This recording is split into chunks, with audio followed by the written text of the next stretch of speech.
Ahoy! Welcome aboard. It's Archival Adventures. I don't know what I'm doing. You've only been doing this for years. Welcome to Archival Adventures. I am Anthony Wright de Hernandez, aka Rogan27, Community Collections Archivist at Virginia Tech. And with me today is Archivist Kira. Yay! You know what that means. Yeah. We're going to be looking at food things. Yeah. Hence, the aspic counter. Even though we're talking pie, I have the aspic counter just in case. So it's, I regrettably realize now I should have grabbed something else so that we could in fact have triggered the aspic counter. I can't guarantee. You'll have a chance to grab it when the ad break comes. That is true. I do, I don't know, I have malevolent spirits behind me. That's just the green screeny bit. Yeah. It's because it's probably like an evil pie spirit that, you know. It's because I didn't have a chance to adjust the green screen on that camera. I'll do it once Kira's showing you things. Also, I'm a distraction. Yay! You may notice that my camera will occasionally just blink. And we have determined it is not the cord, it is the camera. So I can't do anything about it. I came here with my pretty pink cord. It didn't help at all. Very upsetting. So the spirits of Pie's past are indeed angry at us today. Yes. They know that we're going to talk about them. And I wore a special Joe's Pie Diner shirt. This is one of the souvenirs you can get from, or you could get, I don't know if they're still running, from the Waitress the Musical Broadway show.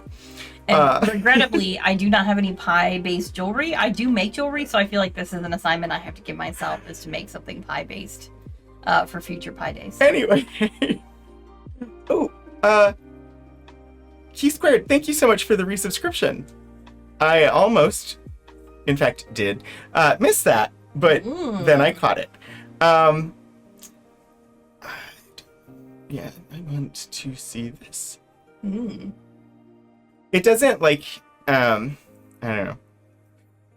The thing doesn't show me streaks, so I have to keep the other one handy. Anyway, yeah. Today, we're talking pie. Yes. In an early Pie Day stream. Yes. Because Pie Day is Saturday. Yes, Pie Day is 3.14. And also, we're just doing Pie Day early. It's fine. Extra pie. Unfortunately, it doesn't work the other way around. If you do... Yeah, it doesn't work the reverse. So it has to be month day. You can't do it day month. It just doesn't work. Yeah. Regardless, Pie Day. Yay! We're mostly going to be talking about pie, the confection / pastry. Yes. Yes, pastry. Yes. Sweet and savory. Yes, there was special request that I find meat pies, not Mrs. Lovett, but meat pies. I did grab a book called Culinary Math, although I don't know if it's going to talk at all about the mathematical constant of pie. Spoiler alert, I don't think so. But I don't know, I didn't look at the whole thing. But we can always talk about 3.1415962. I can't go any further off the top of my head. Too many numbers. Humanities major. Can't help you. Hannah, Pie Day is your birthday. Happy early birthday. 14 months so that there could be 2 Pie Days. Yeah. I mean, every day can be Pie Day, really. Let me just... Except that they're hard work. I didn't go back to see... hello, Hannah. Hi, Lord Portico. Of course, Elixir is here, and indeed... in so many ways. Has set pie expectations. Hi, Sayuri. Very dangerous what you fill our minds with. Could be cherry, could be apple, could be irrational numbers. The shadow knows. Hi, Iron Trout. We are learning about pie. Hopefully not too much aspic. Looking forward to a nice slice of history from the archives. Hi, Key Squared. Okay. I'm just catching up. Okay. And there's shadows. Call and shadows will appear. Okay. I'm just raising my chair just a tiny bit so that you can actually see Joe's Pie Diner. There you go. It's all for purpose. So, I do not have a finding aid to show you. No finding aid. So, I do have a manuscript item that we could look at, but mostly books and publications today. How about we just, dive into... Look at pie. Yes. Okay. How about we start enjoying the pie? Well, enjoy is a strong word when you figure out what I'm going to show you first. And for the record, you brought this on yourself because you specifically asked me to find some meat pie recipes. Hey, I like meat pies. I made meat pies. So I'm going to do a little switcheroo here, but I want to show you this item first. So this is the book that we're going to look at. We're going to look at a different copy because this is the 1808, and it's very pretty and it's cute in its little marble papers, but I don't want to handle it as much as I need to. So yes, I will focus momentarily, but I'm going to switch the book out in a second. Yeah, so. I was thinking zooming might help. Yes, with this I will do that in just a second. So this is the 1808 edition, which we have an original, which is why I wanted to show it. What I'm going to do today is a cheat, and work with the 1996 reprint so that I don't do perhaps as much ouchies to the book from 1808. So what we're going to look at first is a book called American Cookery, which I probably have brought on the show before because it's considered the first American cookbook. It was published in America in 1796. Oh yeah, we've definitely looked at it before. And there were other cookbooks in America that had come from the UK, and there were other things that were kind of published here that were like British books that were published in the United States, but this is the one that we consider like the first one written for American audiences, because it took into account being in America, which was different from cooking in the UK because we didn't have the same things. Yeah, I mean, cooking in America, you were going to have pumpkins available. You were going to have pumpkins, and we can indeed talk about the pumpkins. Sometimes labeled pumpkins, which I love. Try to get a handle on this dot cam. And the best modes of making puff pastes, pies, tarts, puddings, custards, and preserved puff pastes. Yes. Puff pastry. Yeah, no, because they often refer to pie dough or what we would call pastry as pastes. Yeah, I didn't know that. Also, I learned a just thing. for funsions, this is the whole title, so you understand. Yeah. This is the whole That's title. A short title. It's a longer, shorter one. American Cookery, this is a reprint, so it has some introduction and stuff, but this is not a table of contents of the book. This is a facsimile edition of the book. So I'm going to skip over some of the front matter, and you can see, this is what the front cover or the front title page looks like. Published for the authoress. Great. Hey, at least it gives her name.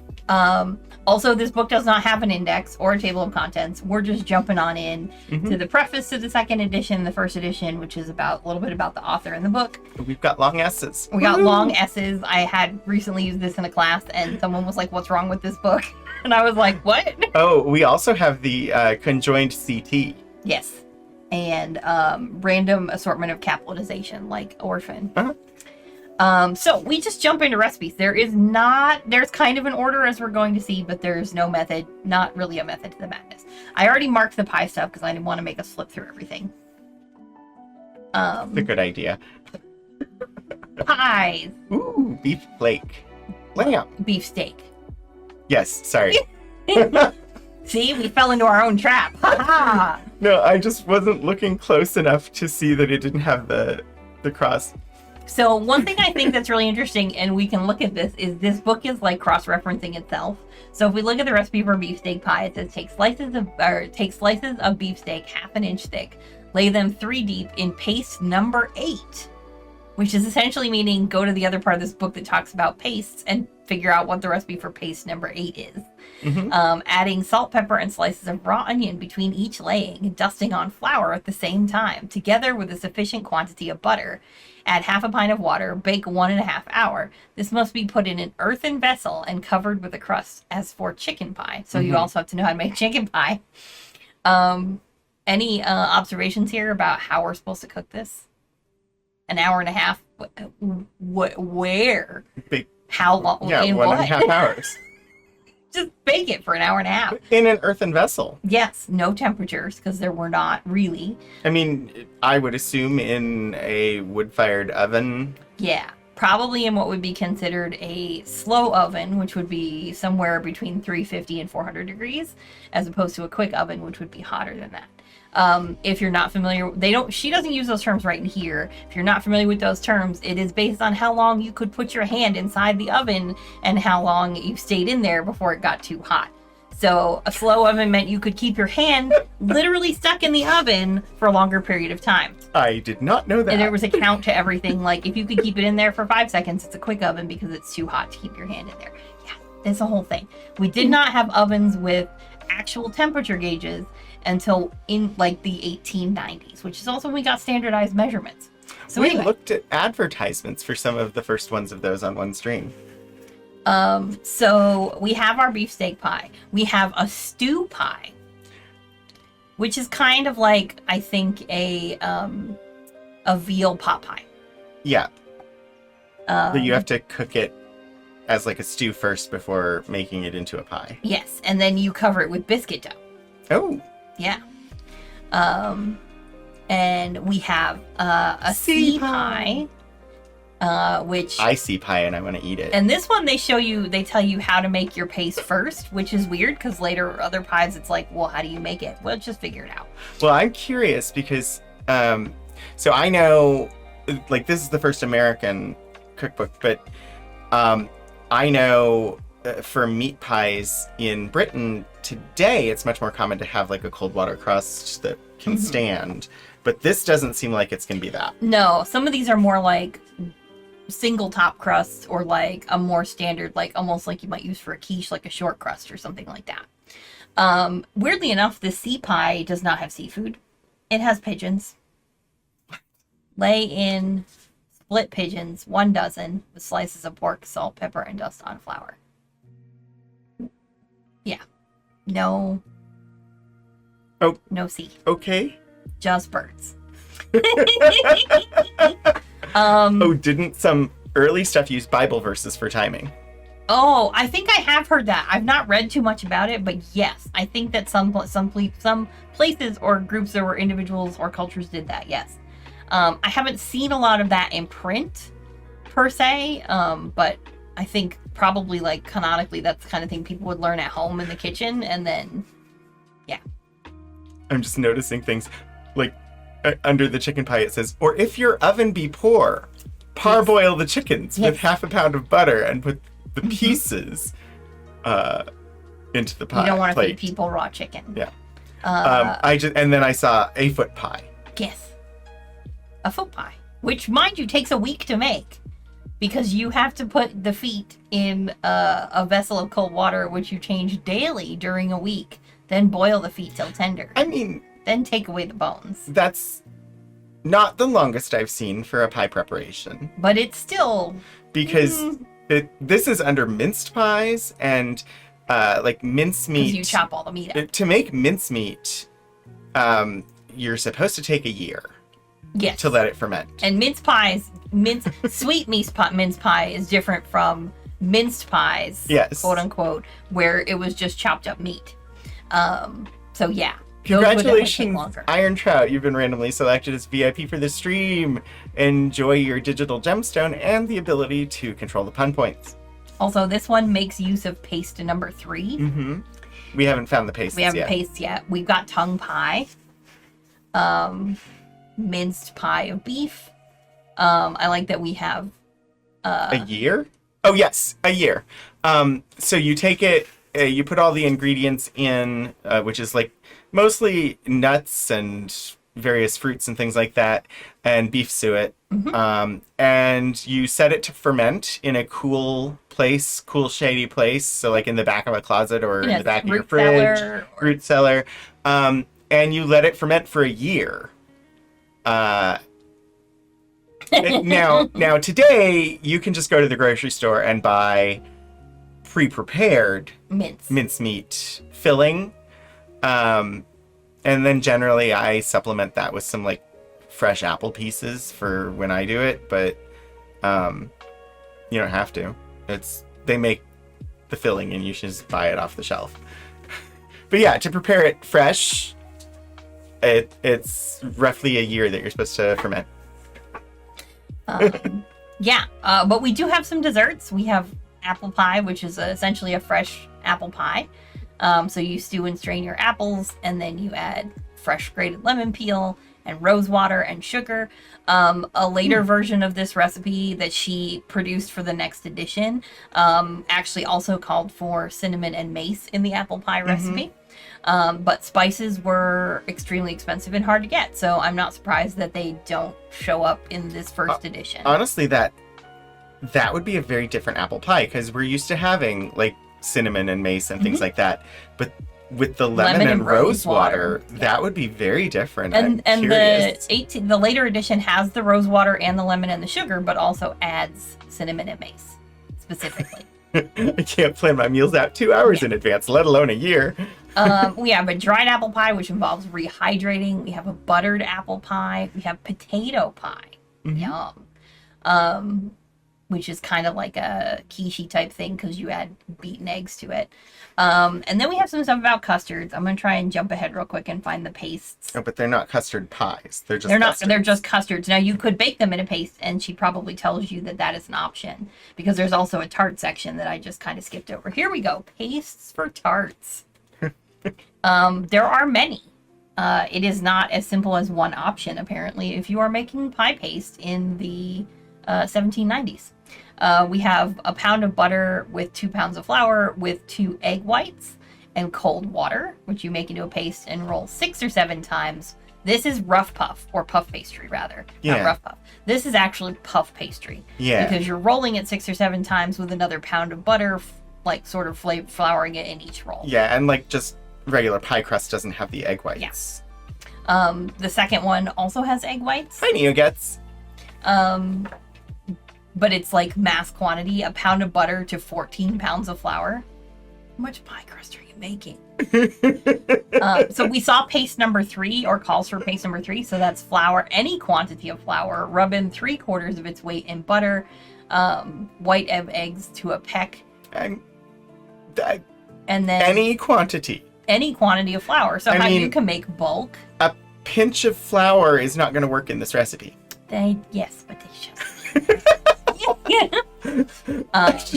Then you have like number 4, which is more like your classic, like a cold water crust, because it's cold water rolled into things.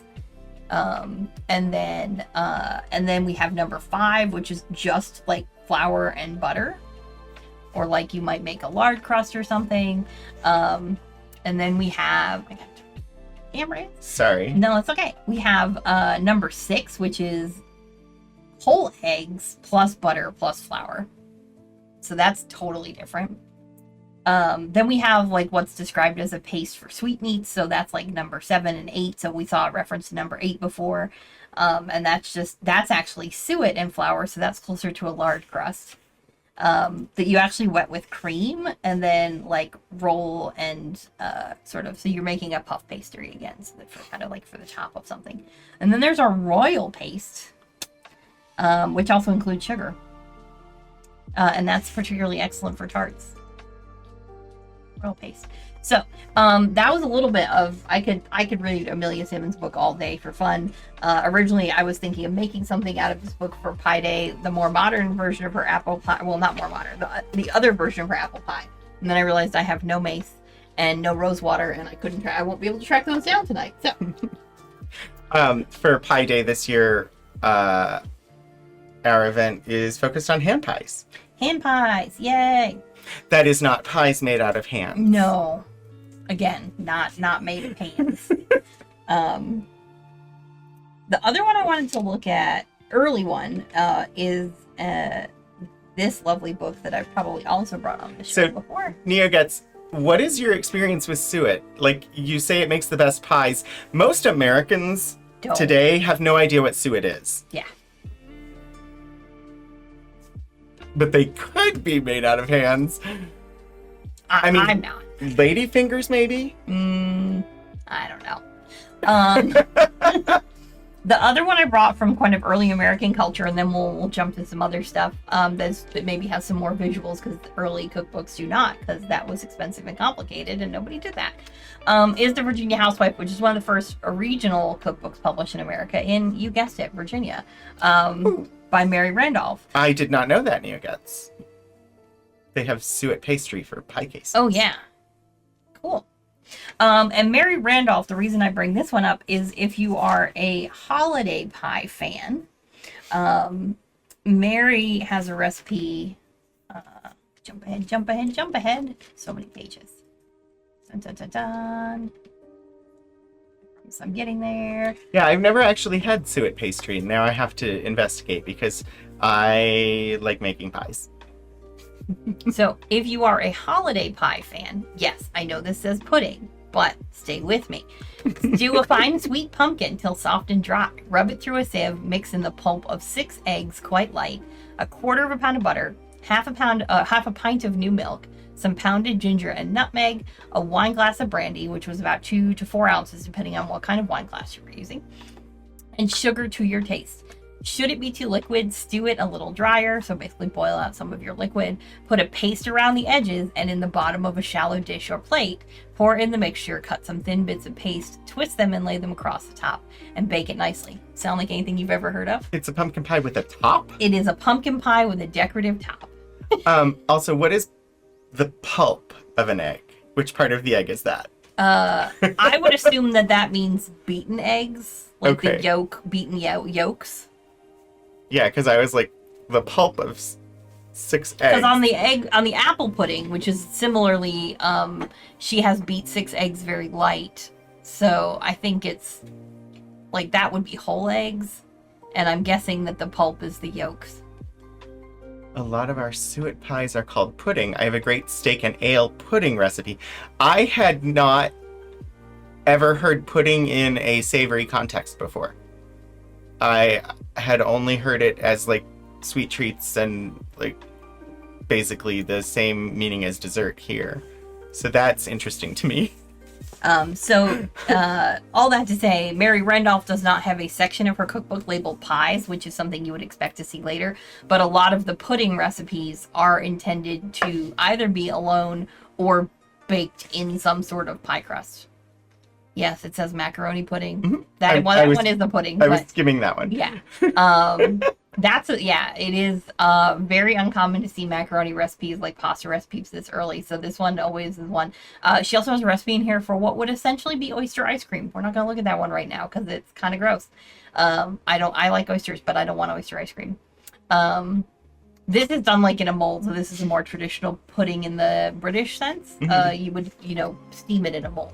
So, but Yes. I wanted to show you her pumpkin pie because that's kind of the earliest version of American pumpkin pie. Steaming it in a mold will give you a shaped, lovely design similar to an aspic. Let's see. I'm just gonna. We both found some things to bring. So We did. we'll jump ahead in time. I can remember the buttons. Yay! I remembered the buttons. I've been handed the remote control to the doc cam, and we're all in trouble, y'all. It's not good. This is a book that I think you found from 1965, the Farm Journal's Complete Pie Book. I wonder what it's about. I assume it's about pie. Yes, strawberry rhubarb pie on the cover. I think the Robin Hood flower one would be interesting too. Oh yeah, we'll go to that one next because I've not really looked at that one or this one. So this is all pies, all day, every day. Which lights do I want? Because there's a lot of glare. I can't remember. Yeah, those. There we go. All pie every day. So we have dessert pies, but they're broken down. We got fruit pies. We got custard and cream pies. We got refrigerator and ice cream pies. Deep dish cakes, pies, cobblers, and dumplings. We could argue about what constitutes a pie. Mm-hmm. Is a cobbler a pie? I don't know that a dumpling is. I don't know. Tarts and turnovers. Is a turnover not just a hand pie? Yes, I think arguably it is. What do they have? Fast fix pies. Pie toppings. And then we have main dish pies. So we have a souffle pie. We can look at that. 'Cause I was like, I don't know what we're going to look at. Yeah, we probably want to zoom in with this font size, but souffle. Yeah, we're going to check that out. Pie toppings. So what do we put on our pies? Saucy tops. I like pretty pie dressing. What? Cheese and last minute toppings. Oh, I got lazy. I just threw some cheese. I am originally from the Northeast, so yes, I do understand cheese on a pie. up in New England and the Northeast, often there is cheddar cheese on your apple pie, or there can be. And, well, here in Virginia, it's common to do cheddar cheese on your apple cobbler. So We have some main dish meat and chicken pies, and then some cheese, fish, seafood, and vegetable pies. I don't know how pizza is. Well, pizza is a pie. Pizza is a pie. Yes, pizza is I feel a like pie. this is like we're gonna have to bring out the sandwich There's chart an again. entire restaurant chain called Tomato Pie that is a pizza joint. Okay, so we're gonna go to 217 and check out this souffle situation.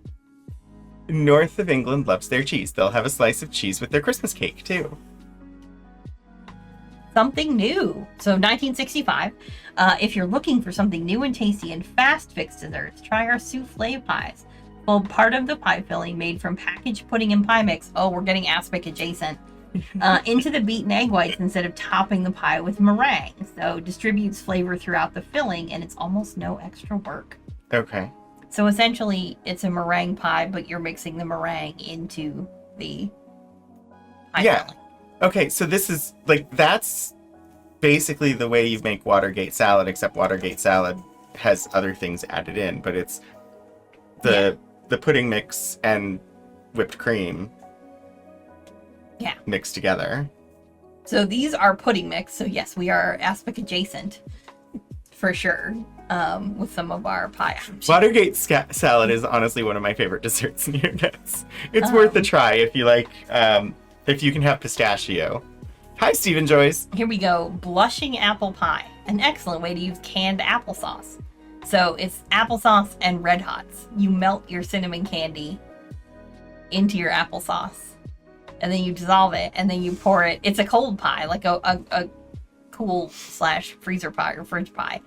So just melt your cinnamon candies into your applesauce, pour it in your pie crust, and chill it for an hour.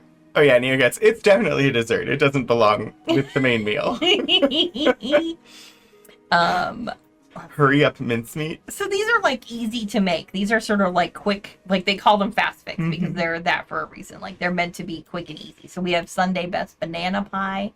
So again, like your classic store graham cracker crust, some vanilla pie pudding and pie filling mix, which vanilla pudding packets may have at this point in time also been branded as pie filling mix. Milk and bananas, heavy cream vanilla, and some chopped walnuts. I wonder if we'll run across a banoffee pie recipe. I don't know. Let's go back a little bit and look at some. Whoa! Is that Gonna... cherry or? That is a layer of something because there's definitely like a layer. Like the top looks like maraschino. Here we go. Fix and freeze cherry mix. Autofocus. I know you want to. Sometimes that's why sometimes they're like, get it in focus and freeze it. At cherry picking time to make cherry coconut ice cream pie and other desserts. Oh. Pineapple, tart cherry, and coconut flavors blend delightfully. That actually sounds really good. I thought it looked like pineapple. There's coconut. I didn't see the coconut, but it looked to me like pineapple and cherry, which seemed like an odd combination, but it does look... flip around and find us some... Look, why are all the pies that are apparently red fillings? Rhubarb? Well, because this book, it's 1960s, they wanted a Technicolor look, and red does that well. Here we go. Well, this is Concord Grape Cobbler. It's a little more purple than red, but I think it maybe is coming through a little bit more. On the camera, it's a bit brighter red than in the book. But there are grapes up here to clue you in. Oh, wait, what's on the other side? There we go. Golden peach pie.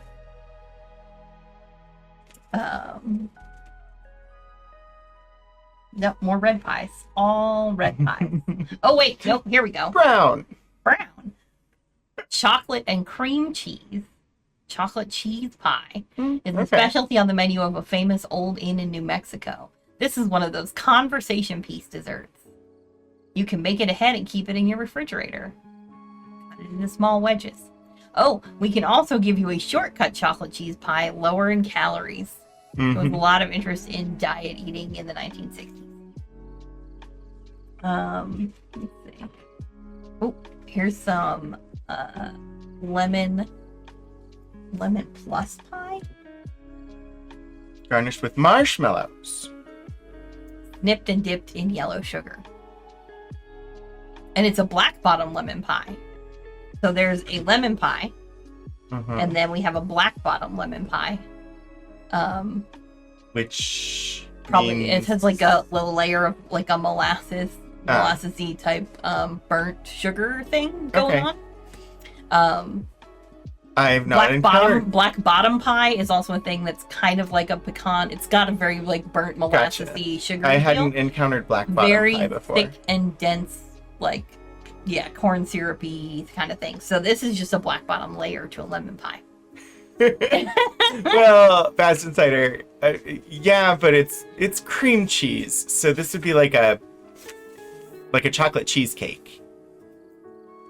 Here are some apple dumplings that are filled. They're essentially hand pies because Yep. they're cooked More in that way. red pies. Lots of red. Oh, here's a Brunswick chicken pie. So now we're getting savory. With a new distinctive main dish, Brunswick chicken pie. Filling suggests the South's stew of the same name. Directions are for 2 pies, one to freeze and one to serve immediately. I suppose that's not a bad idea. Here, English fish pie, which has tomatoes and hard-boiled eggs layered with fish. And it doesn't have a bottom crust. It's a top crust only pie. Okay. So... Well, it would be hard not to have a soggy bottom with this one. That's true. We also have eggplant pie, royal purple eggplant pie. People who like Italian pizza especially enjoy this. Teens, for instance. Wait, what? If you like pizza, you obviously like eggplant pie. Yeah, I'm like, I don't understand the corollary between I don't either. Italian pizza and eggplant. Cookbooks, my friends, cookbooks. We have a whole section called eggs and oysters in pie, so you can guess where that's going. Nia gets... Wait, we have... Soggy bottom is it may be in MasterChef, but it is from British Bake Off. Great British Bake Off. Guys, we have a crime that has occurred. Shrimp because cheese. you don't mix seafood and cheese, generally speaking. I've had some really good seafood with cheese dishes. I know, but it generally can be done, speaking, but it's generally a no-no. This is like Swiss cheese and cooked shrimp. I don't know. That's a weird combo. Yeah, that's what I'm saying. This could be a crime. So again, 1965, complete pies. Farm Journal. Farm Journal's complete pies. Let's see. Yeah. So this is something that I think you found as well in your original search. Robin Hood flour. So this is one of those, we're going to sell you our product by giving you recipes that use it. Yeah, we're still 0 aspects for the day. Again, we did come in with some pudding. When we take a break, I can try to run and grab something. I feel like you're pushing, y'all are instigating this, and I don't want to hear about it later when you brought this on yourselves. Okay, so there are different types of things in here. I'm not exactly sure where the pie is. We have home baking with flour, Robin Hood flour. So this was, again, a flour mill or company that mass-produced flour. We have Let's Have Dessert, which seems like it might be a good place to find pie. Possibly. We have Make Your Own Baking Mix, probably less likely to be a place to find pie. Gee, I wonder what's in this one. Breads. Classic cookie recipes. Ooh. Sweet dough sampler, so coffee cakes and sweet rolls. Yeast bread baking basics. Hey, some people need the basics. I appreciate that they gave that. Yeah. Naturally good baking. And make your own freezer yeast doughs. I suspect our best bet's going to be this, either the dessert one or the baking. So we'll start there. Yeah, I'm like, I also benefit from having the basics given to me, because I don't have tons of experience cooking, and when they tell me to do, like, julienne this, I'm like, I have no idea what that means. Let's have dessert. Sure. Why Yeah, not? I would love to have dessert. Anytime. This is a Ooh, lot we of start text. with pastry crust. There's a lot of text in here. Useful text because, hey, if you're new to this, are you making a single crust pie or a double crust pie? That has different requirements. Do you know how to make this? Here you go. And I learned pie crust from the Waitress the Musical Pie cookbook. Pairs with this shirt. Here's some interesting alternatives or variations. We have a single crust rye pastry, so rye flour, which could be a little more spicy or sort of. Yeah, I'm trying to think what fillings would blend well with that. We can find one. And then we have a whole wheat one. So if you would like to use whole wheat flour, you can't solely use whole wheat flour. That doesn't surprise me. They have a mix because a lot of times whole wheat flour just doesn't hold up in quite the same way on its own. But they're also like generally just using all-purpose rather than like baking flour. So let's see. We have, here we go, French apple pie, which is very much a classic. French apple is going to likely mean, crumb topping. I mean, this is a crumb topping, but this is a single crust, so we're going to have a bottom crust.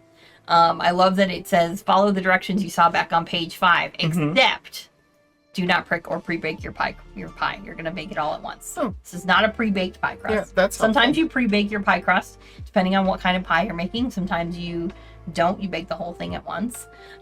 So this is kind of a classic, right? You put your cinnamon, your sugar, your salts in with your apples, and then just pack them on in there. And then this one has a crumb topping rather than a second pastry on top. More cinnamon and brown sugar. I remember crumb topping with a crust. Is that a crumb? Oh yeah, there's like a whole chart about which is which you now need to find while I look for more. There's not a whole lot of pies in here, so which is weird because they gave us that whole set of directions. We'll check the other one too. Oh, another American classic, the Southern pecan pie, which kind of, like I say, gets at the black bottom pie, which is I think made with molasses and not corn syrup. But this is a lot of like eggs and corn syrup and nuts, and this is also a bottom crust only pie, and then you decorate the top with pecan halves, and it's very pretty. And they kind of sink in and get all crunchy. Now I'm drooling and thinking about pecan pie. I like it a lot. We have lattice appleberry, so perhaps a combination of fruits.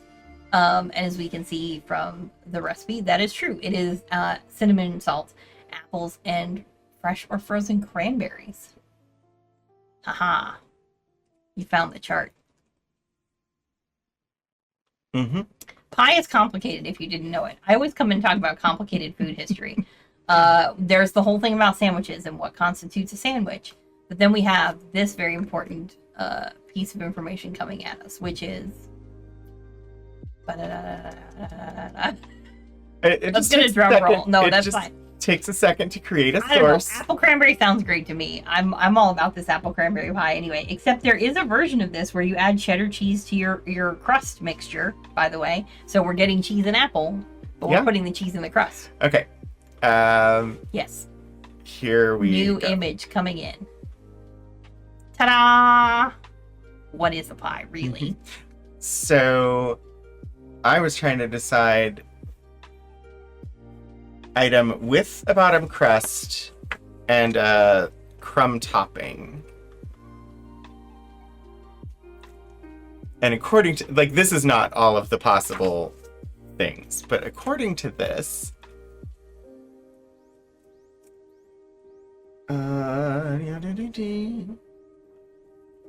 it's not a grunt. Yeah, it doesn't define it on here. The only one with a pastry crust on the bottom that's on this graphic is pie. Interesting.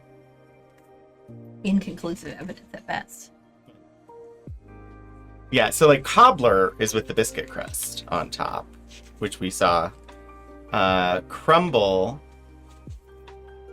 is generally with the crumbly top, but it's generally without a bottom crust. And this covers like pandowdy and grunt and crisp and buckle and Betty, as in like apple brown Betty. I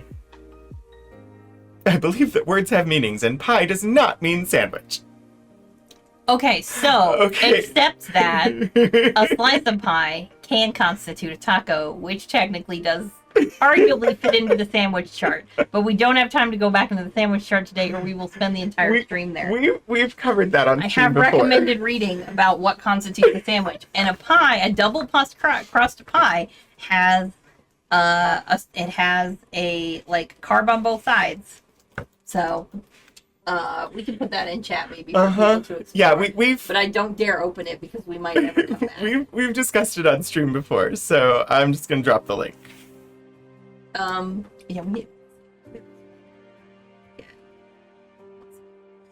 so I found this one. Oops, I gotta remember to put books. But technically, the different kinds of pie, as in the grunt versus the pandowdy versus the crumble versus the pie, would all be different kinds according to the cube rule. Yes, they would. But we don't want to go down this rabbit hole. We'll never come out. Is a Pop-Tart a pie? It's not a sandwich. I don't agree with that statement at all. Don't get me started. I would say it's a pie because it's got. Anyway, never mind. We're not going there.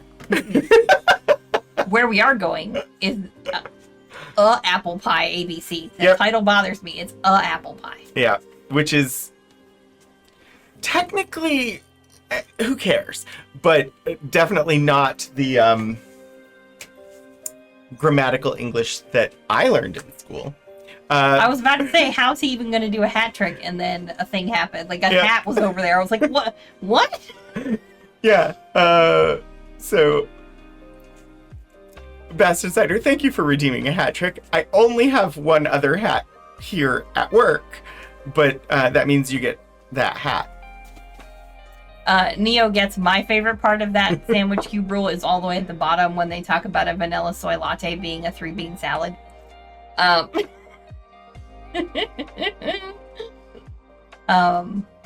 mean, Pop-Tart is clearly someone a tart. who is sitting next to me tries to argue with me that a Pop-Tart is a ravioli.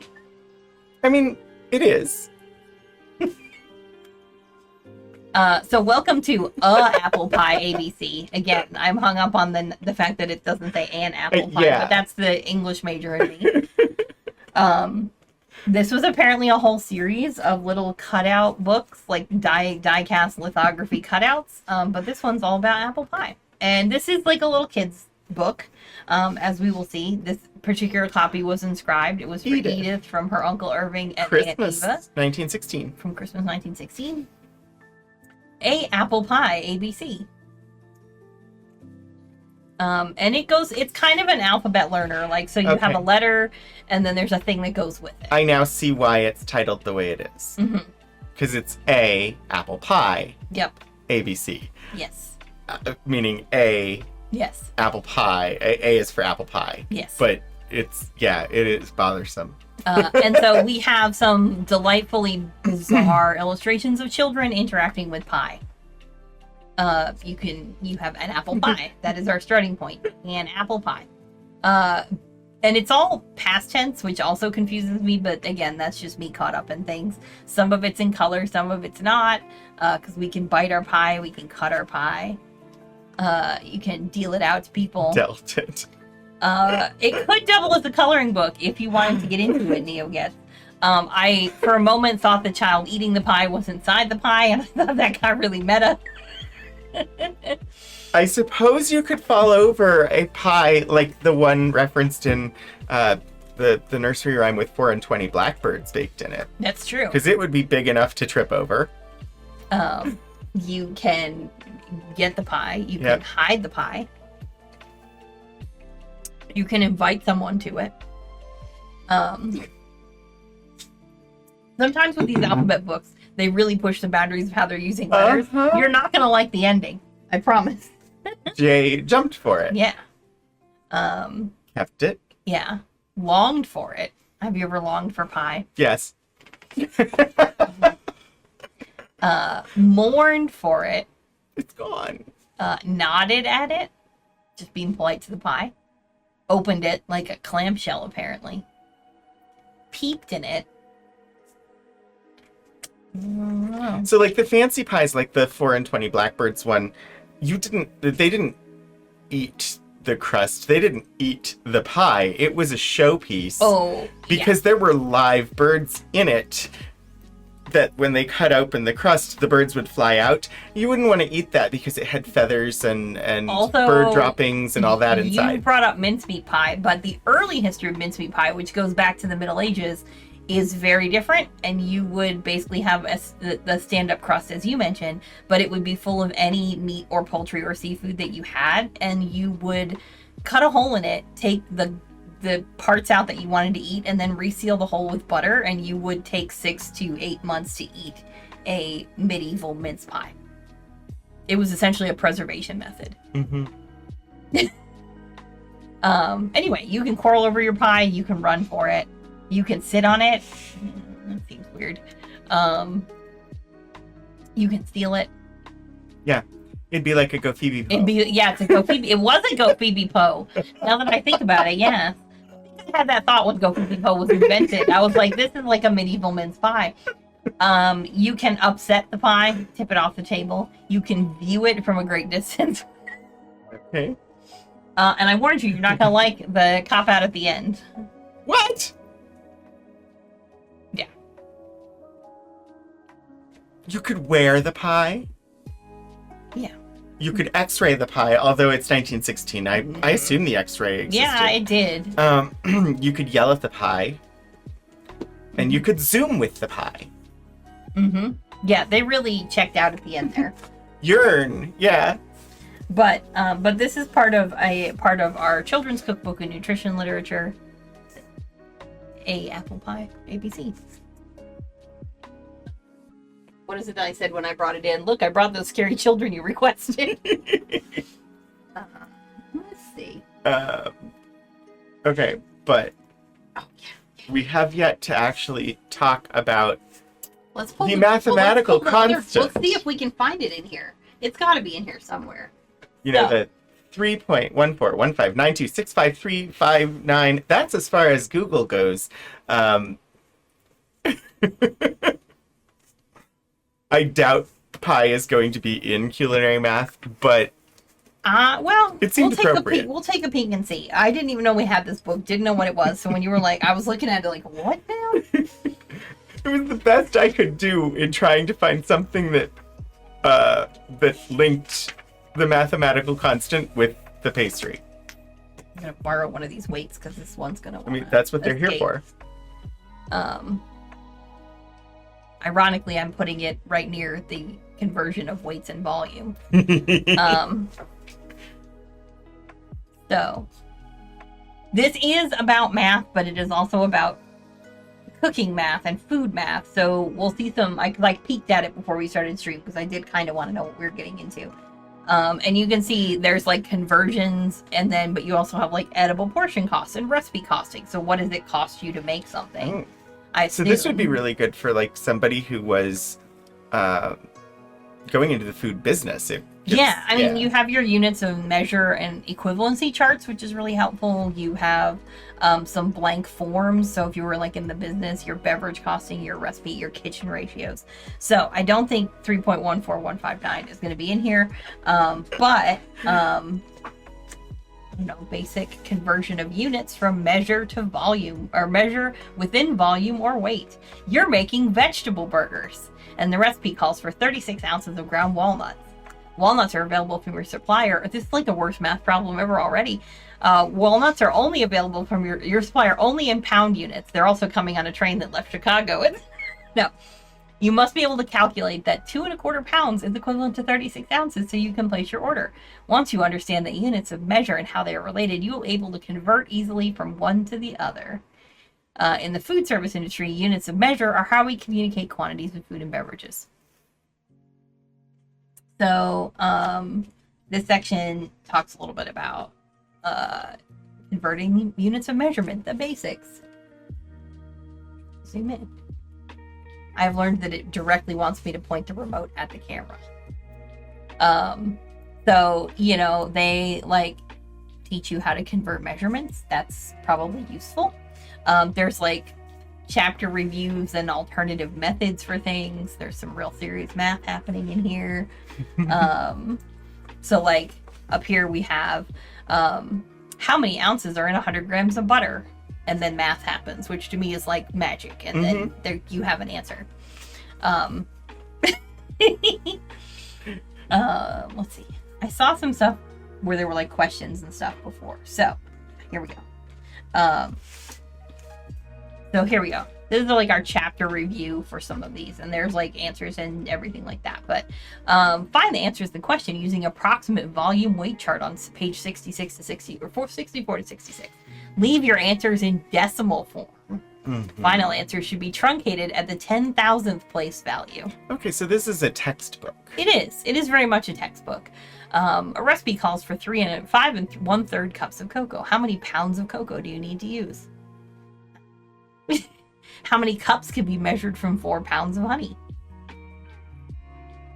I like this one, gives us a hint. How many pounds of Parmesan cheese must you purchase in order to have 5 cups of grated cheese? Hint, look under cheese grated for the volume weight conversion of Parmesan cheese.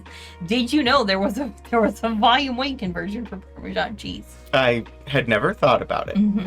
How many ounces are in 3 tablespoons of peanut butter? This is starting to hurt my brain. I don't... Oh, some of them are like oddly specific, right? We have, let's see, you purchase a case of Peck's special super hot mustard. Yeah, directly from the manufacturer. Each case contains 18 jars, and each jar contains 8 ounces. 1 tablespoon of Peck's mustard weighs 18 grams. Don't worry, it keeps going. What would 1 jar of Peck's mustard cost? What would 1 ounce of Peck's mustard cost? What would 1 teaspoon? Yeah. It's like, it's literally culinary math. Yeah, it is. Here's some forms where they talk about the cost of things and how you can do the math. If I'm going to make soft shell crabs on my menu, here's what it's going to cost me. So, yeah, it's literally culinary math. Okay. Well, I'm going to talk about the history of pie. Yes.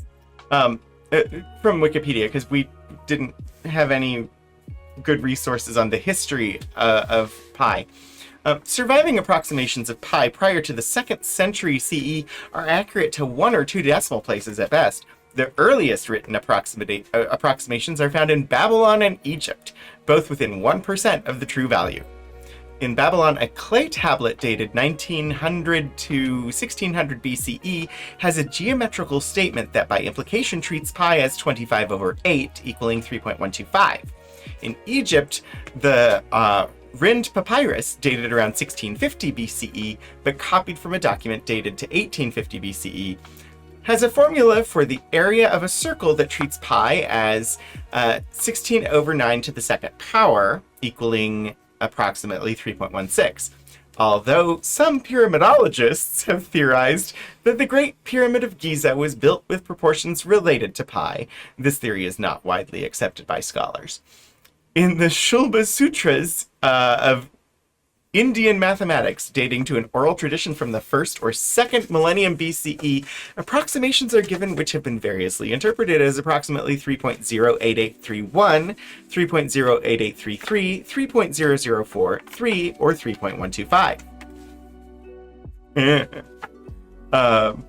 I'll see what other pi facts I can find, but we are about to be under attack by an advertac. So we're going to take a quick break for a couple of minutes and rejoin you shortly for more pie.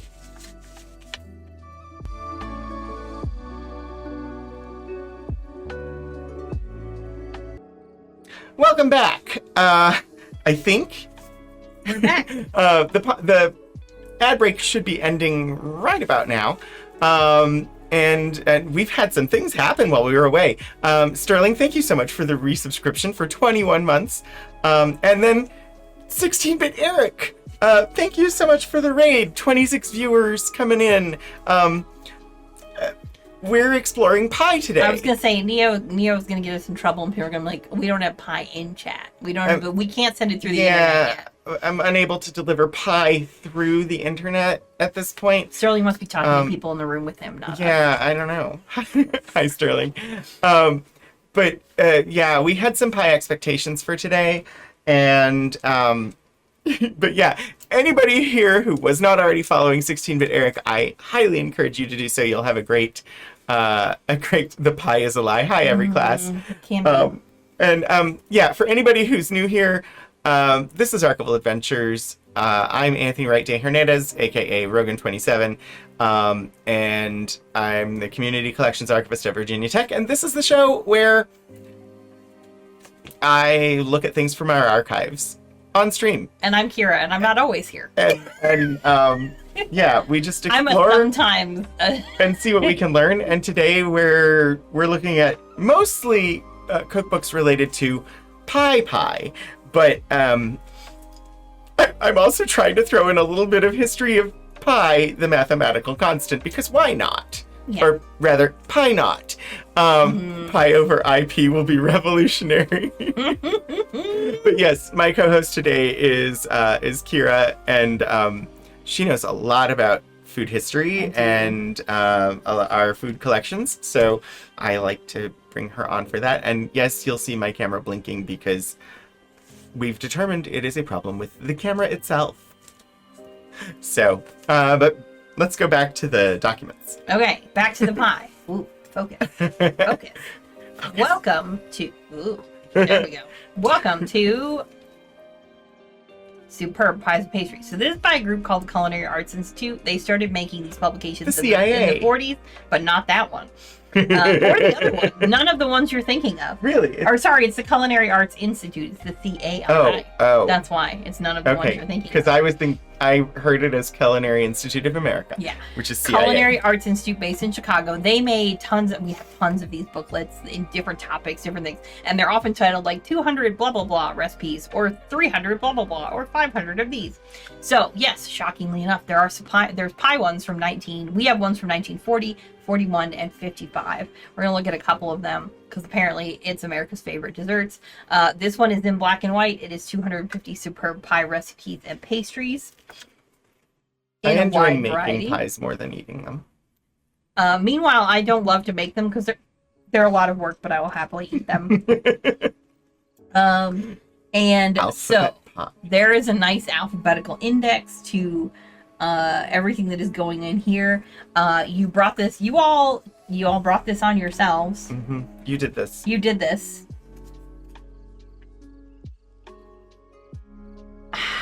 Jellied apricot pie. Challenge accepted. Jellied apricot pie. A half pound of dried apricots cooked and drained, a cup of sugar, a package of orange gelatin, and 2 cups of boiling water and apricot juice. Also, a cereal flake pie shell and whipped cream topping and shredded coconut. Mm-hmm. So we're gonna cook down our apricots. We're going to chill it.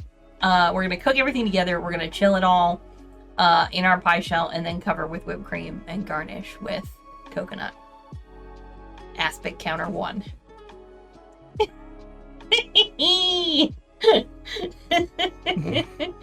I love it.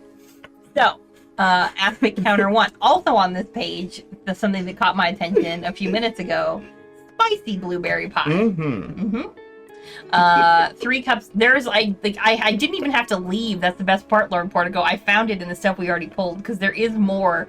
There's a whole bunch of publications from Knox Gelatin that have gelatinous pies. Mm-hmm. And that's different from jellied meat pies, which are also a thing that you could probably find. But this is spicy blueberry, and I was like, well, what constitutes spice? Cloves. Just cloves. I mean, it sounds great, but like I was expecting a little more. Also note the apple cheese cottage cheese apple pie, which does in fact have cottage cheese in it. Uh-huh. I don't know. I hope it's a no-bake pie.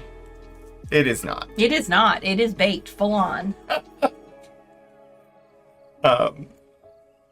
This is an older, like, it is technically correct. It is a spicy blueberry pie, but not spicy as in hot chili pepper spicy. Before I show you this next one, would anyone like to guess what the primary ingredient might be in a mock cherry pie? So if they're not cherries, but they're meant to mimic cherries, what might they be? Currants? I'm gonna give people a second to guess. Meanwhile, we have like real cranberry pie and cranberry apple and huckleberry. Wow, nobody wants to guess. Pomegranates. Now that's a fancy guess. That would be interesting. It is cranberries and raisins mixed together. Craisins. Craisins. Well, but not craisins because they're cranberries and raisins, not dried cranberry.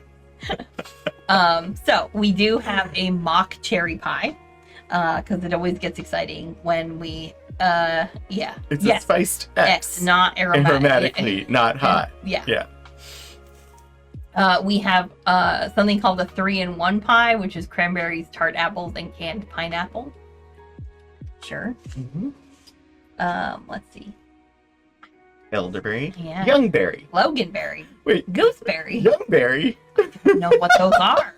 What the heck are youngberries? Oh, I don't know. There's also a gooseberry date pie on here, which I actually think kind of sounds kind of good. The youngberry is a complex hybrid between 3 different berry species from the genus Rubus of the rose family. Raspberry, blackberry, and dewberry? What the heck is a dewberry?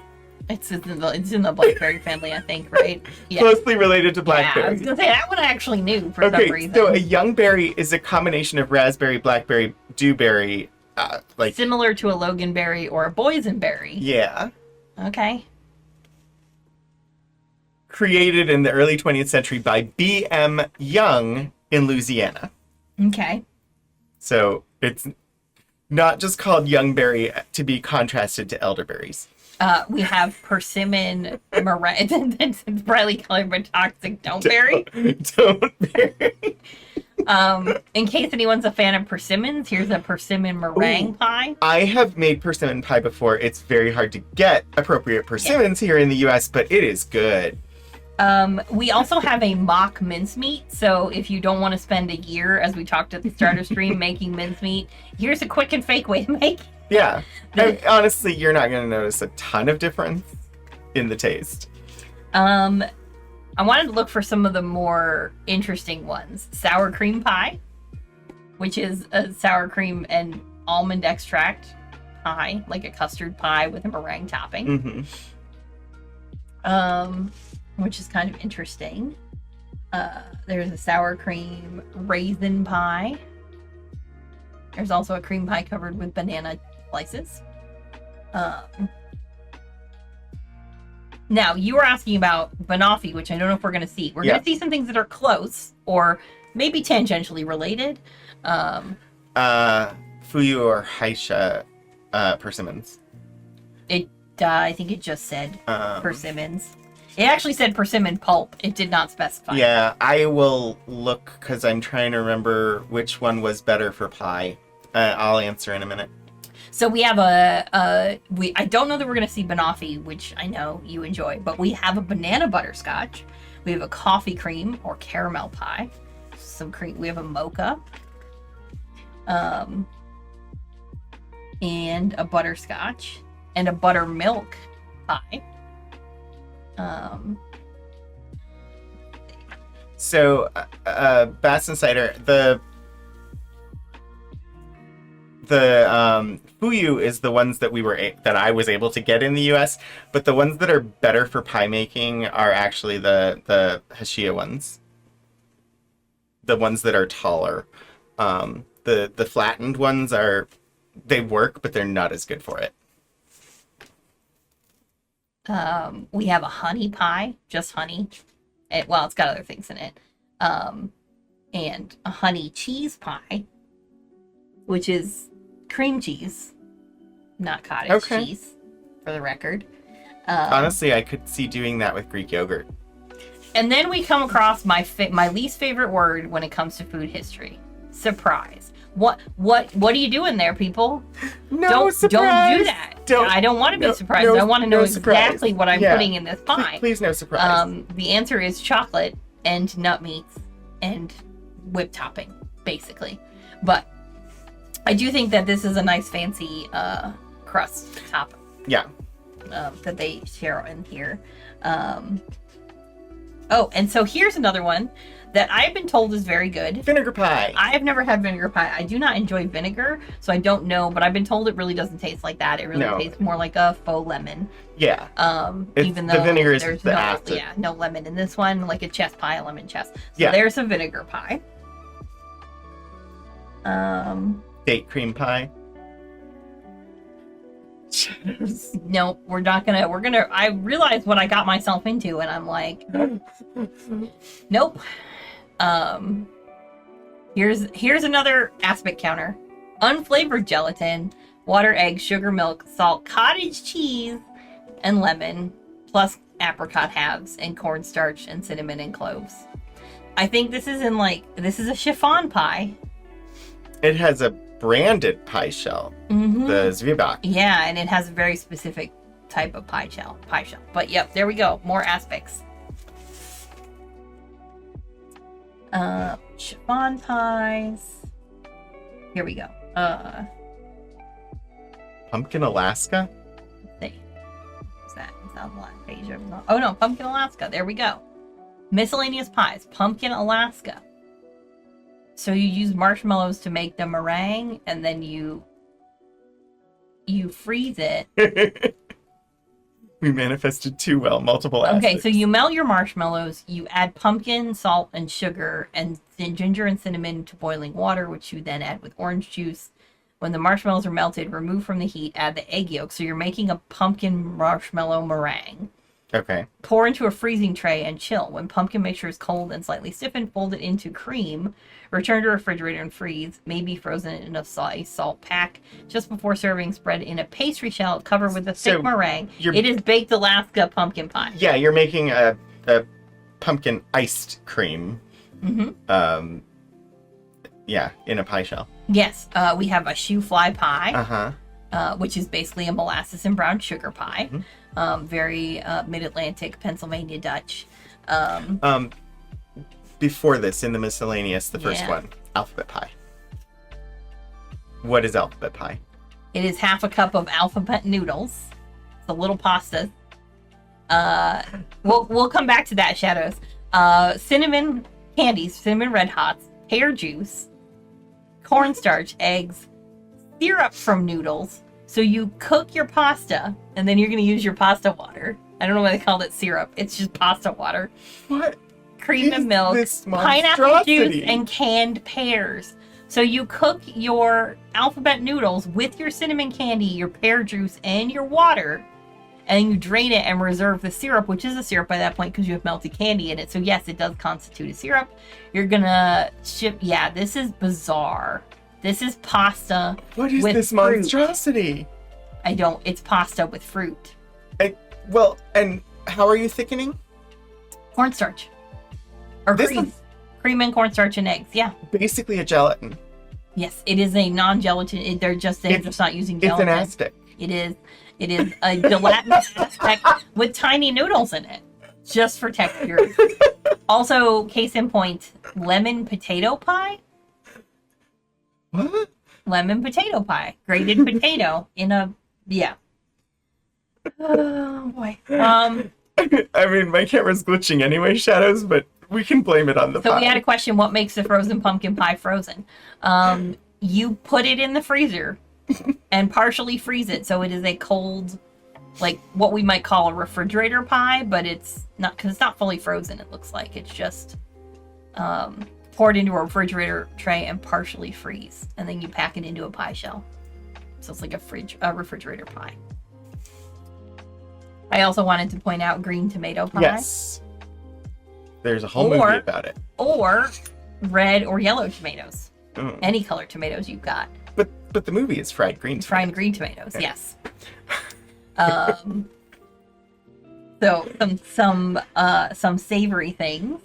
250 pies. You kind of have to Gotta be willing to pie anything. That is Somebody please give every class some pun points. that is definitely true. Here, just for funsies, are some cream puff swans. They have nothing to do with pie, but they're here for the party. Well, they could be a topping for pie. They could be a topping for pie. There's some filled cream puffs. And here is a lovely little Halloween tart with a cat decoration. Yes, that is supposed to be a pastry cat. Mm-hmm. So I'll just show you a later version of this one really quick, just because I think it's more fun that it has a color, a fancy cover with a color on it, like a color photo, color image. Why can't I make words? So this is the version of this cookbook that came out the next year. So it was 1941. And it's more or less the same thing, but it does have a slightly different Technicolor cover, which is a delightful element of that era. You also have some cream puffs. Pretty sure there's not any color pictures on the inside. I don't know what's going on with this pie. Children will enjoy, as well as grown-ups, will enjoy orange segments and coconut instead of whipped cream on the orange chiffon pie. No, thank you. I love coconut, and that doesn't look good. Oh, also eggnog pie, for those of you who like eggnog. Yes, please. Also, It's it's just- unflavored gelatin. Aspect counter. So yeah, there you go. Eggnog pie. If you like eggnog, you can make a gelatinous one. It has rum. It has rum. I do not enjoy eggnog, but I love eggnog. I just don't put the alcohol in it. totally fair. So a lot of the recipes are the same because this was only a year later. It's just a slightly different version, but I thought that the color pictures were fun on the cover. Pie marches on. Oh wait, I think that's a novel or something. I don't know. Well, it's a call number for cookbooks. Okay. There is nothing exciting to show you. This is the cover of yeah, the book. It's like a blue. Hey, come on, friend. There we go. It's just like a blue binding. Oh, A&P. This might be from Atlantic Pacific Company, Great Atlantic Pacific Company. So let me see. Nope, maybe not. Pie marches on. Oh, it is. Nope, it's a pie cookbook. Oh, okay.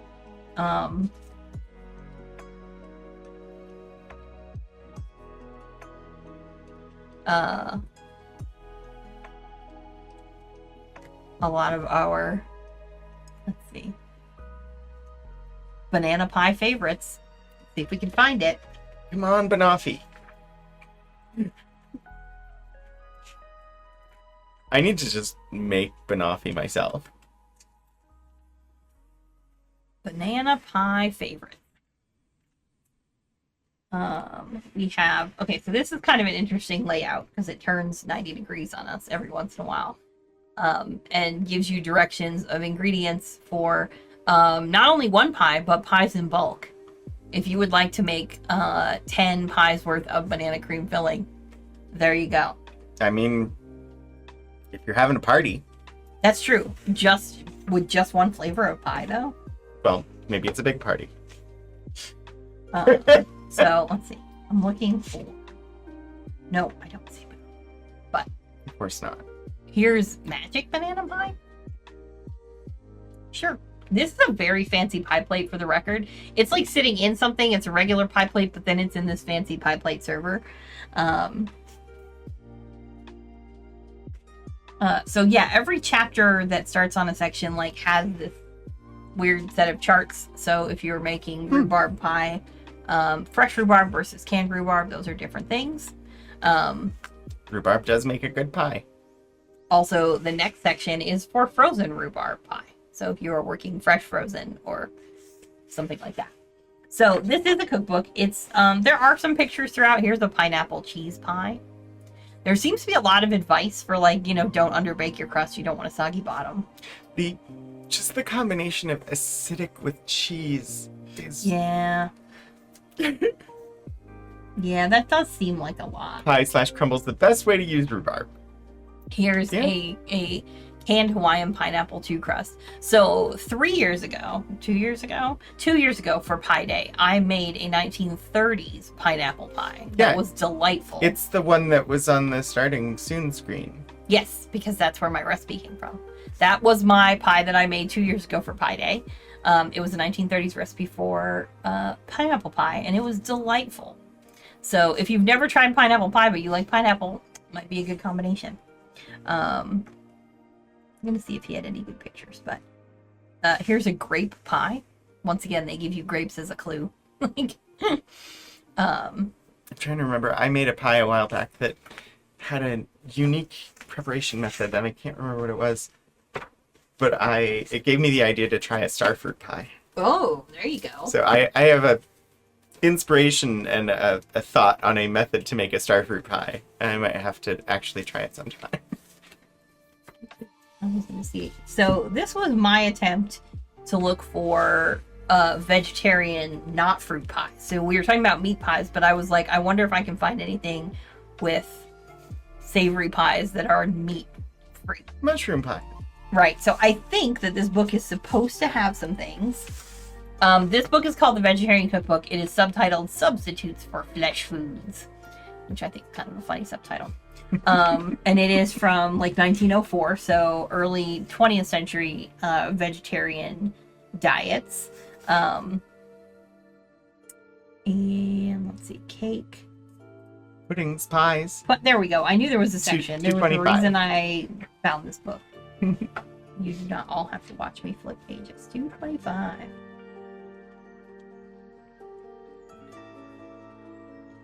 Pies. It's our little introduction. So, once again, we have a pastry dough for pies. Everyone likes to tell us how. Now, this is an interesting one. This is not going to use lard because it's a vegetarian cookbook, but they recommend butter or olive oil for your crust.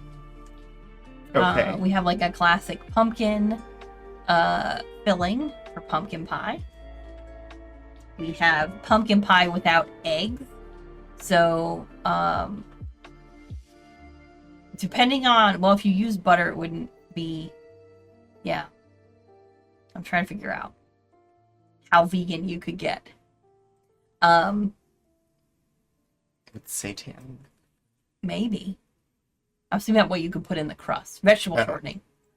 It doesn't hold as well, but you can do it. I say from experience. We have some custard pies. We have some hygienic mincemeat, which means probably hasn't sat in your house for an hour in the closet or in the back of it. Doesn't have suet. And it also doesn't have suet. It does have caramel cereal coffee in it. Don't know what that is. It's probably somewhere else in this cookbook. This mince pie also does not have suet because, again, we're a vegetarian cookbook.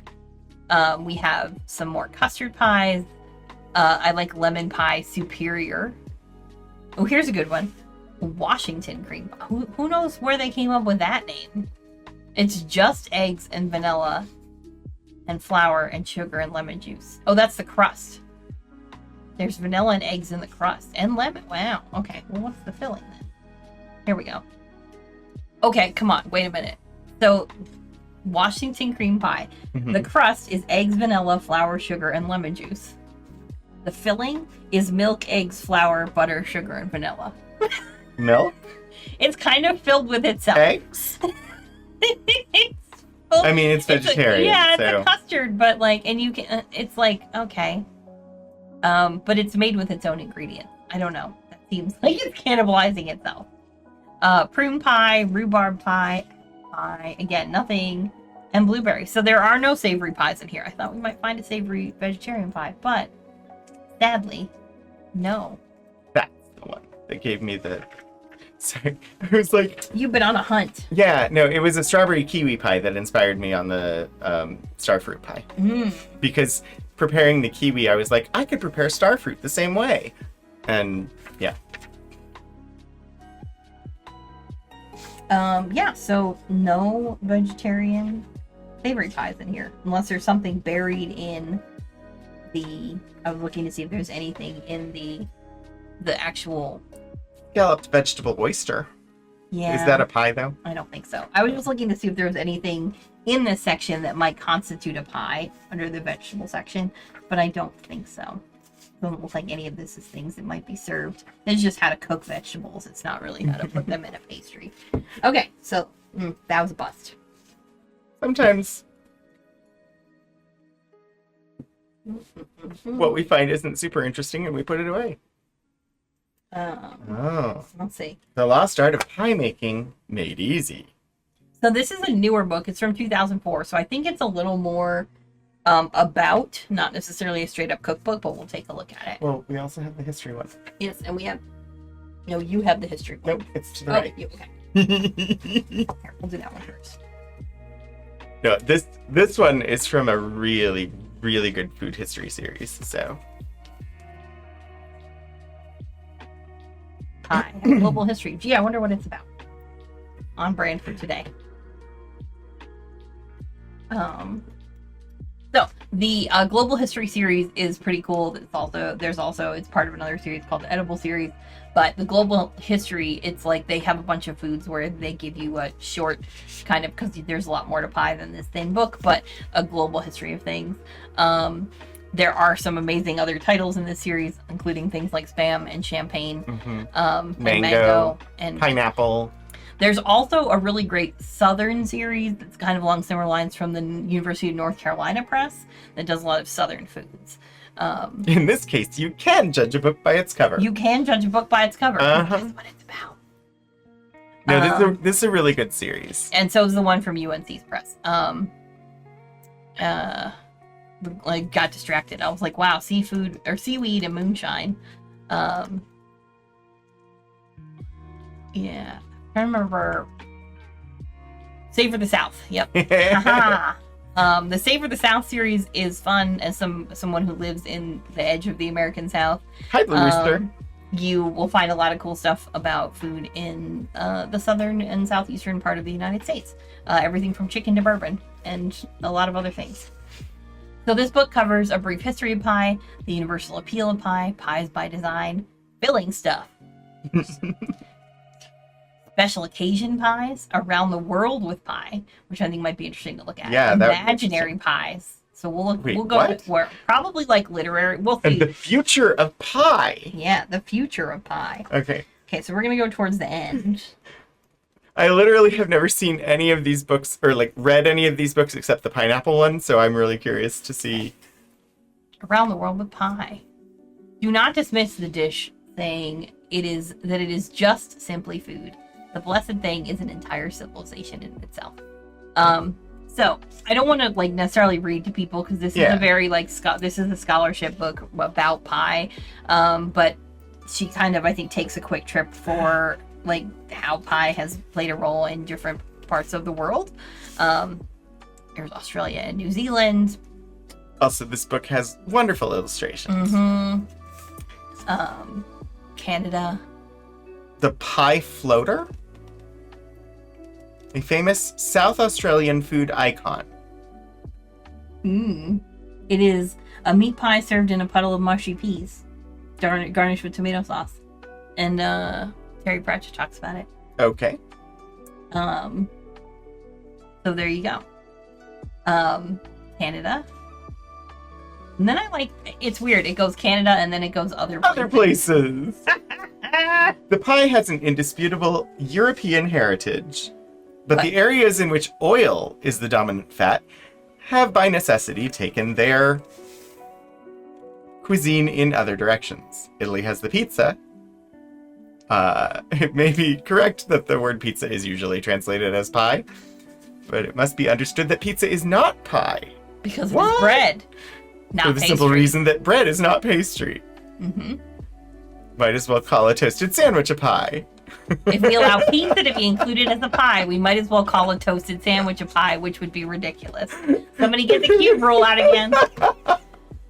Oh boy. Interesting. So they talk Pasties. about some different shapes of things that may exist as like hand pies or So here's chapter 7, imaginary pies. Art. So this is pies in art and literature, like I may have guessed. Look. It's the book that we... It is not the same one. No, it's not the same one. This is a different one. A different author, and yeah. Many people. There must be other dishes. Apple pie, though. Anyway. All those sandwich-pressing pie irons of summer camp fame were lying to me? Shocking. Yes. Now, Chicago deep dish pizza is a controversy in many ways. Because it is more like a pie in that it is very deep and filled. But it is still bread. But it's not pastry. It's it bread. Still bread. So I think this chapter talks about pies in literature and art. Because there's like stuff in here about plum pudding and like nursery rhymes. And what those might have been based off of. That's awesome that they include that, like Georgie Porgy Pudding and here's pie. Some art from that's Lewis Carroll right there. The tarts in question. And then little Jack Horner who sat in the corner. Yeah, eating his. Nope, I've forgotten the words. Yeah. Yeah. Anyway. An image from the Disney cartoon. Yeah. Pulled out a plum. Yeah. Mother Goose Goes to Hollywood, which was apparently a Disney cartoon. 1938. Mm-hmm. Oliver Hardy takes the place of the Pie Man. American contemporary Pie. Film. There's a lot of things going on here. Laurel and Hardy. Mm-hmm. No, these really are comprehensive and well-researched history books. Oh, Waitress, the 2007 movie? Yeah, the movie yes. that inspired the musical that this shirt is a souvenir from.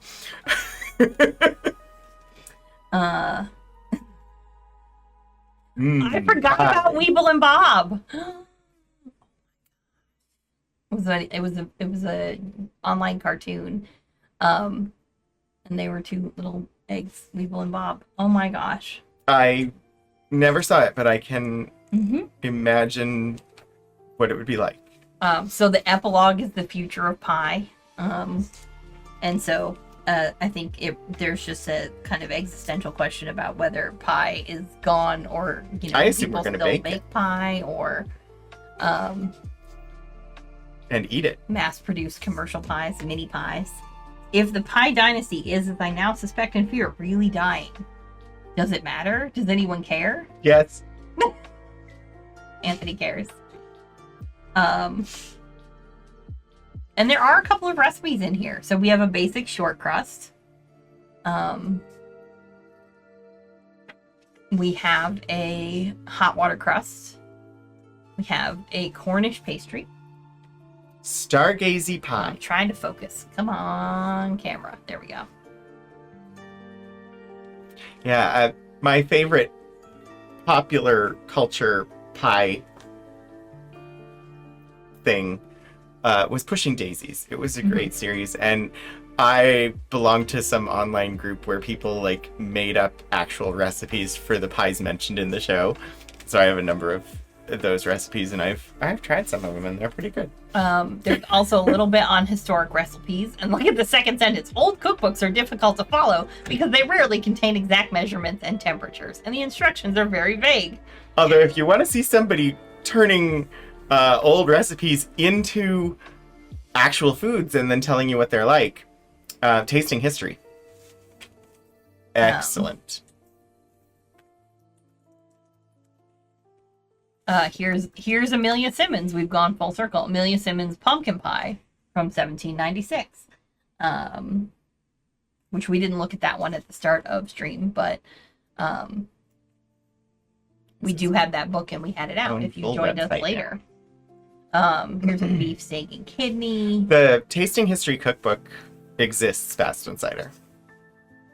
Oh, you mean Pushing Daisies. Sorry, I was behind. Here's squab pot pie. A l'anglaise. Oh, here's a vegetable pie from originally from France in 1868, and this is from the 1896 English translation. So peas, broad beans, carrots, and French beans in a pie case, divided into compartments with thin pieces of paste. So you separately cook all of your veggies and you put them in little compartment wedges. Oh, okay. I don't know why. That seems overly complicated. You eat them together. I agree. It seems overly complicated. Egg and bacon. Yeah, again, here's a great example. 1 cup of sugar, 1 cup of water, 1 raw potato grated, juice and grated rind of 1 lemon. Mix ingredients together and bake in a pastry top and bottom. Well, that's going to be different every time because the potato's going to be a different size. Your lemon could be a different size. You've got no temperature. You don't know what kind of crust you're dealing with. Like, do not no, fast and tight. I meant the tasting history cookbook. There is an actual tasting history cookbook. So I didn't mean tasting history exists. Anyway. And then we can go look at this one. So this is The Lost Art of Pie Making Made Easy. Is pie making ever made easy? Depends on the pie. Very like Norman Rockwell-esque drawing. Yes, because I always lift my pie 3 feet in the air while I'm cutting the edges off. I'm definitely not going to drop that on the floor. Things I'm not going to do, or that I'm 100% going to do. So this is a little bit about pie. We have about making pie. We have stuff about the tradition of the pie contest, which is certainly a thing that has been around for a long time, whether it's a structured company like Pillsbury, who gives a lot of money for winners every year. I do think it's interesting, like, we keep talking about pie, but most of this has been the American conception of pie, which is the sweet, desserty pie. But, like, pie in other places doesn't necessarily mean that. Like, in Britain, it tends to be meat pies first, and then referred to as American style pie. Well, here we go. Kentucky superstitions from 1920 about pie and marriage. If you eat the point of a pie piece first, you will be an old maid. Why? What, isn't that how you would eat? What? If the piece of pie is placed before you at the table with the crust towards you, you will be an old maid. I don't like where all this is going. So wait, it needs to be given to you point first, and then you need to turn it around and eat it. Yes, apparently. Weird. Oh, but you want the last piece of pie. Yes, you want the last piece. She looks at some figures, whether they were, real or sort of put together figures. Aunt Jenny was there was an actual person who played the figure, and she did a radio show and did a lot of Crisco sponsorships, among other things. So, like, pie crust comes into play there. Betty Crocker was not. Betty Crocker was not a real person. Aunt Jenny was played by a person, but was still kind of a figure. Really? Clear glass is the best? Yeah, because you can see the bottom crust. Okay. As opposed to, like, metal where you don't know what's happening. I have ceramic. Oh, I have two. I have a clear metal, a blue metal, blue glass, a clear glass, and a metal one. So yeah, Crisco comes into American culture in the 1910s, and so it becomes something that makes its way into pie history for sure. Yep. Because you have different fats that you can use. She has her own, like, butter crust, so again, we have some different pie crust. There's that Crisco one. Spry was what Crisco was called before it was Crisco. But it was also a vegetable shortening. Make your pies fancy. You got, how are you going to keep your pie filling from bubbling over or burning when the rest of your pie does not? I think honestly, back to the first pie I ever made. Yeah, no, mine tend to bubble over. The first pie I ever made was from a cherry tree that I begged my mother to put in our yard. We got a cherry tree, and the crust turned black because I was 11 years old and I did not know about putting foil around the edge of your crust, or, that kind of thing. We talk about meringues because it's a common thing that appears in pies. Oh, did you know that men love pie? Secret of why men love pie. So here we go. Exhibit 1, vintage cookbook quotes. Dear to the heart of man and boys is the meringue pie. Pies are the American man's favorite. Pie is man's most appealing dish. Nearly every man loves pies. Nearly, not all of them. The secret of why men love pie.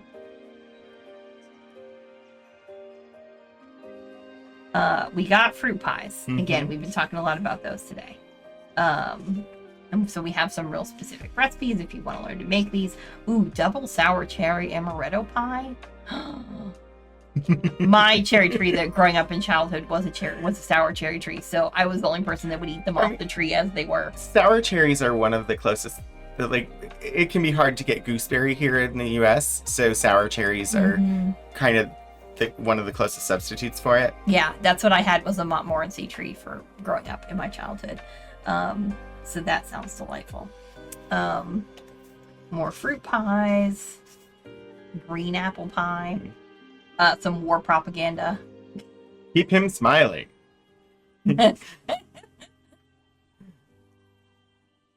More fruit pies, lemon pies, because lemon pie is not just a simple, it's a lot of variation.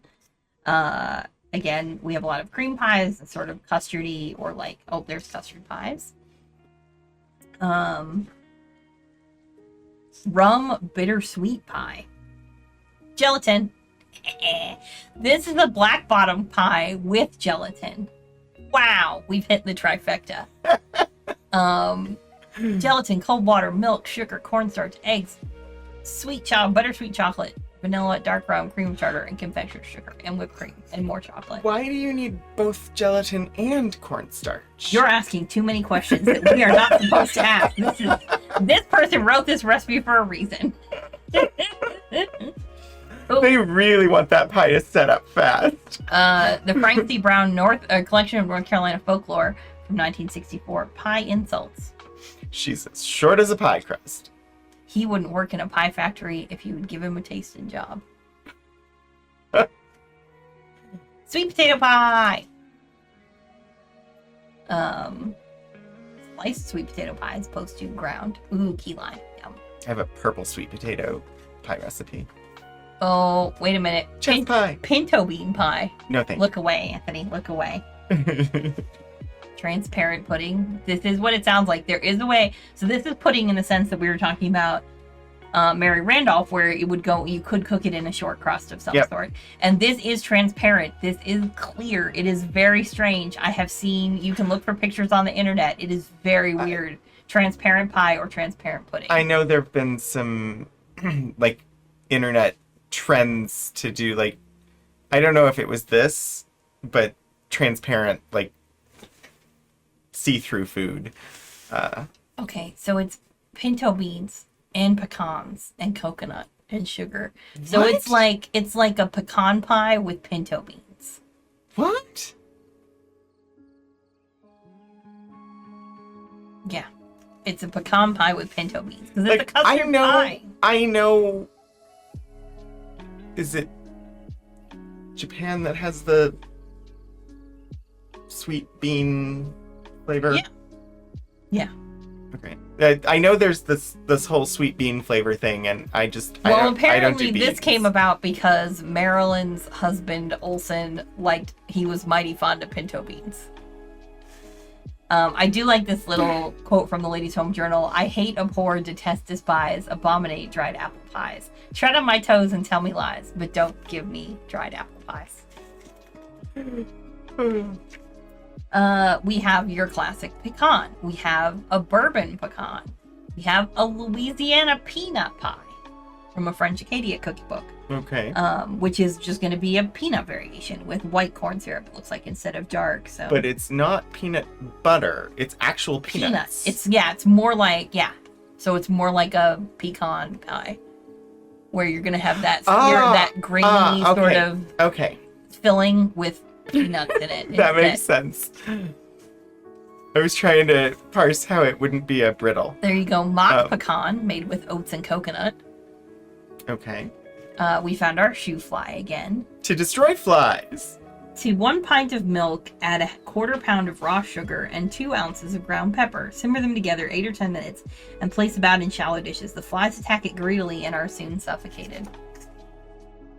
From 1858 is a good way to...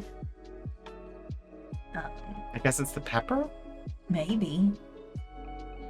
This has like a recipe for an oil crust, which is kind of interesting. You can do that. This is under Pennsylvania Under Dutch Pennsylvania pies. Dutch pies, we have a funny cake pie, which has fudge and cherries and berries and lemon.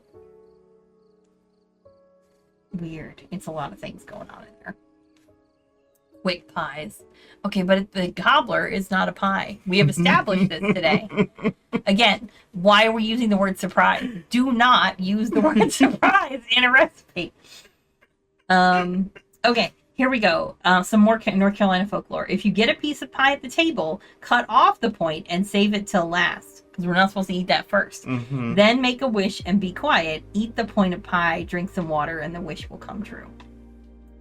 Another very effective way of wishing is to leave the tip of a piece of pie to eat for the last thing. After eating it, do not speak. Back out of the dining room. The wish made while eating the tip will then come true. Back out of the dining room. Y'all, please, somebody please do this in a restaurant, and then you have to explain to everyone why you're backing out of the dining room. You're like, but I made a wish, and then just walk away and leave it at that. We have apple skillet pie. We have some honey... Apricot, some apple dumplings. Again, we've kind of come across those. Fruit crisp. Again, crisp is not a pie. No, it's not. We beg to differ. We have feelings about this. Pumpkin pie. I'm looking for any other pumpkin lore. Pumpkin pie with a ginger snap crust. Here's another mock cherry. Again, cranberry and raisins like we saw before. This is the gold medal version. Gold medal flour. Mince pie. More mince pie. Chicken pie. Chicken pot pie. This one has Brussels sprouts in it. Chicken, potatoes, carrots, peas, and Brussels sprouts. Or other veggies. That would have... Yeah, never mind. I'm not going to go there. Mm-hmm. Oh, here's the save-all. Now, this is a throwback to the medieval mincemeat. The Go Phoebe Po. It's the Go Phoebe Po. It's whatever roasted meats you have. You take them from the bones, and you put them in a paste. And then, yeah. Oh, here we go. Pie and mail. If a piece... Here we're back to Kentucky superstitions. If a piece of pie is pointed towards you, you may expect a letter that day. If a piece of pie points halfway around, you may expect a letter the next day. If a piece of pie points more than halfway around what, away from you, then you may expect a letter later on. I mean, if the point of another person's piece of pie this is like a tongue twister, is directed towards you, and the person begins eating his piece at the point, you will get a letter at some indiscriminate time. Did you all know that pie was so good at predicting the mail? I had no idea. And then we just have our little index and thank you. Mm-hmm. So that's kind of the lost art of pie making. And this was from someone who grew up in North Carolina, so, you know. It is. And that was perfect timing, I feel like. We're hitting time. So... Fingers crossed that the... Fingers crossed? Yes, fingers crossed that my historical pies come out tonight. That and the we credits all have will work. Hand pies tomorrow to eat.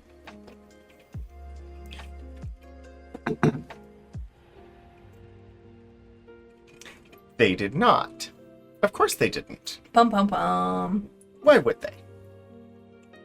I am pleased that I did a pie episode and got 4 aspects. That was impressive for me. So, thank you all for joining us today. I have been your host, Rogan27, aka Anthony Wright de Hernandez, and co-host today, Kira Dietz. Some of you may also know me as the handle on the mod list. Yep, and our mods, Hannah, Lord Portico, Elixir, and Sterling, all mod day. Yeah, we did with all mod day. And thank you, of course, Key Squared and Sterling for the resubscriptions, and 16-Bit Eric for the raid. And as always, we've had music from Lo-Fi Girl. I should look and see where we will raid. Pie Day is Friday or Saturday. If you want to bake historic pies, there are great recipes out there. I recommend it. It's a fun adventure. Sometimes you don't have to go all the way back to 1796 where there's like no directions. My historic bake for tomorrow, fingers crossed. Literally, I'm gonna keep making that pun. Is gonna be from the 1920s again this year. So I was gonna go real far back, and then I realized I will not be able to track down the more obscure ingredients that I need to get today. So I will be going 1920s, I think, with my bake, which I hope is going to use blueberries that are in my freezer that I picked this summer. So today I'm gonna take. We're gonna split the raid because everybody with the Rogan 27 channel, we're gonna head on over to paleontologizing.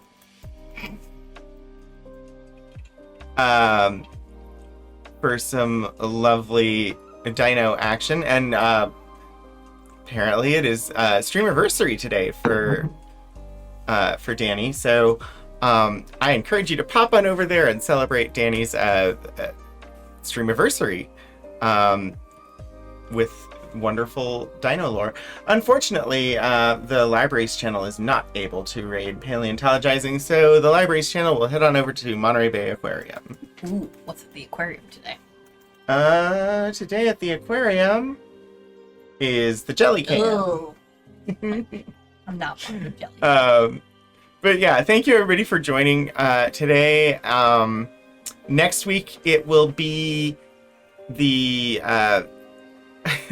sci-fi stories that we've been looking at from the 30s. So it'll be the next of those, the Red Perry. And this was a surprise visit for me, so I don't know what we've got planned next. We'll have to figure it out for what we're going to talk about. Yeah. Other food. We'll have something. Anyway, thank you all so much for joining us today. Hopefully I will see all of you again soon, and hopefully we'll see Kira again soon as well. Yay. Until then, keep exploring history.